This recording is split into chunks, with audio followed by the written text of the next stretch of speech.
Bugungi darsimiz Wingo ilovasidan kredit olish haqida bo'ladi. Play Marketga kirib, Wingo ilovasini qidiruvga beramiz. Ilova kelib chiqadi, o'rnatishga bosib yuklab olamiz. O'rnatilgunicha kutib turamiz. O'rnatilgandan keyin o'tish joyiga bosib, ro'yxatdan o'tishni boshlaymiz. Ilova bu joyda bildirishnomalar uchun ruxsat so'raydi. Ruxsat berib, o'zbek tilini tanlab davom etamiz. Bu joyda ilova o'zini qulayliklarini, qanday savdo yuritishini tanishtirib o'tadi. Davom etib boshlaymiz kredit ariza berishni. Shu joyda nomeringizni kirgizasiz, kod kelishi kerak, kodni kirgizib davom etasiz.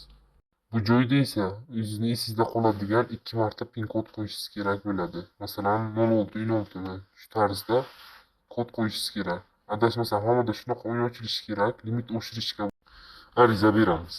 Mana shu kvadratchalarga bitishga qo'yib tasdiqlashga bosamiz. Bu joyda karta raqamni, amal qilish muddati, tug'ilgan sana, ID karta raqam ma'lumotlarini kirgizishni so'raydi. Kirgizib tasdiqlashga bosamiz va identifikatsiyadan o'tamiz. Limit berilganmi yo'qmi buni tekshirish uchun mening arizalarimga kirib holatni tekshirishingiz mumkin. Kimda qanaqa savol, xato kamchiliklar bo'lsa, Telegram ilovasiga kiramiz.